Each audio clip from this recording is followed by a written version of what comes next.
Alrighty. Yeah, before I start, I know I got a new haircut. Anyway, that's it for that. Let's talk about chase variants, right? So I don't typically talk about these in my channel, and I feel like it's sort of explaining what a chase figure is. It's really complicated, and I feel like whoever you ask, they'll probably give you like kind of a different answer each time, if I'm being honest with you. And of course, this is not to be confused with like variants, of course, because there's sort of a slight difference, but at the same time, not really, because chase kind of goes over the whole like kind of rarity factor to it. Like these are figures that are like really rare, and that they're really only meant to sell for like a higher profit later on in case they become really hard to find. Weird stuff like that, honestly. Even as much as I try to do the research, and trust me, like I've went so far deep into trying to learn more about how the whole chase figure aspect works. And even I'm a little bit confused about it. And the only reason why I'm talking about it is because Todd McFarlane, with his DC figures, I know he did announce a couple of new stuff on pre-order. Now, before I move on, I don't talk about the man that much, honestly. The only other time I really talked about him was that one time that he had that interview with Artemis Prime, and he made that weird, funny comment about how, the reason why he doesn't make, female action figures because it's not what people want, whatever, that whole spiel. I won't get into that, honestly. That's like really old at this point. Still a little weird, but it is what it is. The reason why I've been interested in talking about it, it's because I know that recently a lot of people were kind of getting a little upset about it. Like I say, I'm not too much into DC or the toy line. I respect it for what it is, for sure, and I am willing to admit they have made some pretty nice looking figures. Just because it's not my thing, don't let that take away from you exploring that. I mean, mind you, this is coming from someone that buys a whole bunch of Marvel figures and all that. And yes, I'm very sad to say I'm still trying to fix my GI Joe stuff, but you get the point. Yeah. So back to McFarlane and his DC stuff, right? So three figures in particular, I wanted to talk a little bit about. And then I'll talk a little bit more about the sort of chase aspect, because I wanted to give a little bit more of an in-depth talk about it. Basically, he announced three figures: the Penguin, Starfire, and Boomerang. And then, of course, they are going to have their own sort of color chase variants. Now, obviously, the whole idea behind chase variants is that obviously it always differentiates a little bit from like its other counterpart. So to kind of give you a very good prime example of a chase variant is with the original Marvel Legends made by Toy Biz, right? So you have Juan Zemo, for an example, right? So there's one version where he has his mask on, and then there's another version where he just has his burnt up face, and that's about it, and pretty much everything else is the same, nothing really different. And then of course another good example, of course, actually this is actually a good one, because this has to do with Todd, his creation of Spawn. Back in the 90s, when they started making toys, there actually were a couple of variants as well. There was one where it was just Spawn, like how he normally looked and all that. And then there was another version where it was just him but without his mask. In fact, a lot of fans called it the I think meat skin or meathead Spawn, because of the way he looks, because the whole idea is that he's supposed to look all messed up and all that. So to kind of give you an idea, you'll notice that when it comes to some chase figures, you'll notice that there's pretty much like literally nothing different about him except for one tiny little aspect, like just one tiny little thing. And mind you, it gets so much worse from there, like honestly. Heck, it just gets downright bizarre. I mean, another Marvel Legends example I want to use is with the Jessica Drew Spider-Woman. This is of course this is the Toy Biz version in that MODOK Build-A-Figure wave. While that Build-A-Figure itself looks pretty sweet, the figure itself, not so much. That has to be one of the most ugliest female action figures I have ever seen, and I am just, ugh. Luckily we got better ones now. But for some odd reason, there was one where she has like her red and yellow suit, and then one with the, black and white suit, and then of course she has the hair and all that, the brown hair, and then it's like, wait a minute.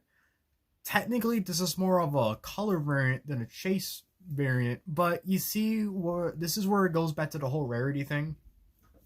Obviously, which one's the one that people are going to be the one to kind of get the most? So obviously one of them is going to end up being super rare in the future.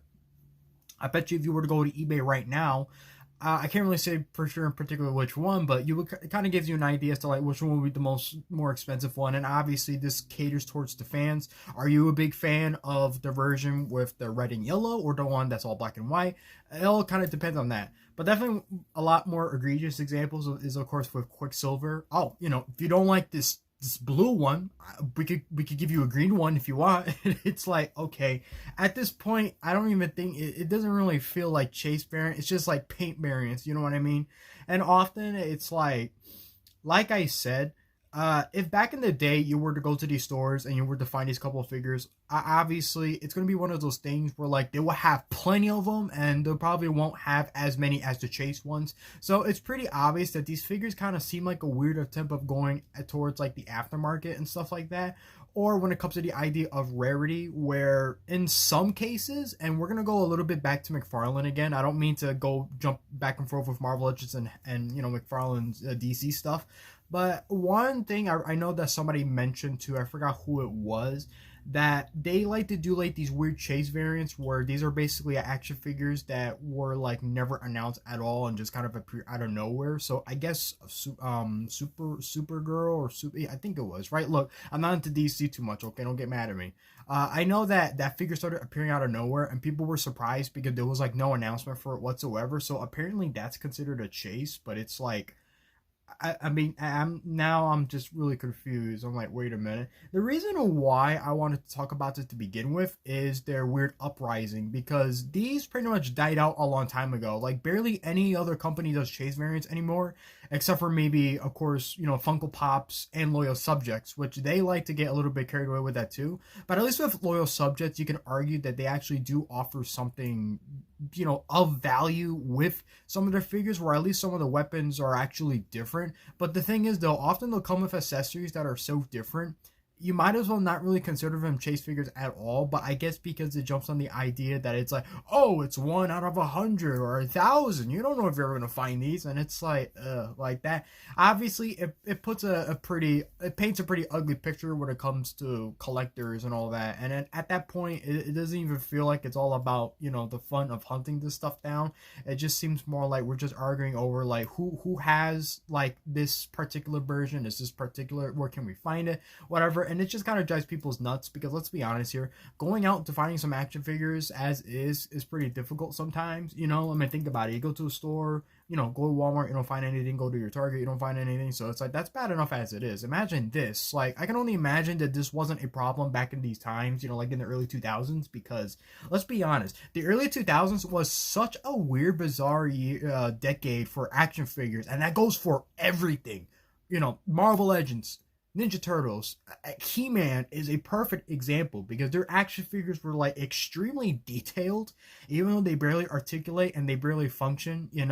I know that there was that one Skeletor figure, I think it was the Snake Armor one, where he could barely even like he could barely carry his shield, and like his hand is like in a weird awkward position. You get the idea. It was all about the art back then. Now, I have no clue. It's almost like every company obviously wants to do good and be almost like the next NECA, but not exactly. I mean, don't get me wrong. These action figures are getting a lot more better. I mean, the Marvel Legends Iron Man stuff, it looks pretty cool. Even if it's mostly reuse, hey, those look pretty interesting, And of course, the details and all that. And of course, that's not even counting some of their other figures. Even if there's some reissues, at least they actually update them, fix up the paint, fix up the sculpt. So that's of course something that you want to think about. G.I. Joe is a prime example where they want to expand so much on their figures and do a lot more. Obviously, the only questionable aspect is what exactly are they going to do, something that's new.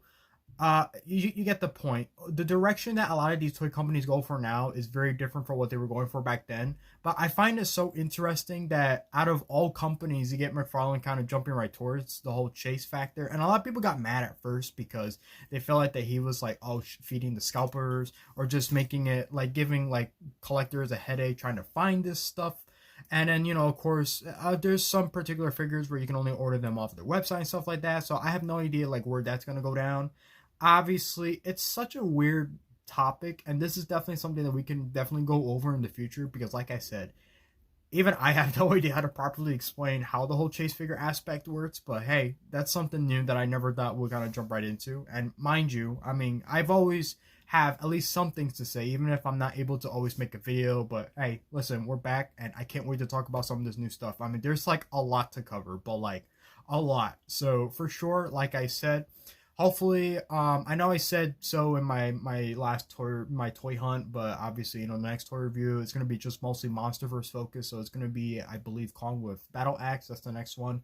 Gaming has been a little slow, for anyone that likes to watch those. So of course, I gotta upload some of those eventually, and of course, yeah, and we'll definitely go over a little bit more on this. So until then, thank you guys for joining in. Glad to be back. Hope you at least kind of like the new look a little bit. Still trying to get used to it, but listen, I needed a cleanup for a while. I'm willing to admit it, and mind you, I take pride in my hair, so that's about it. See ya.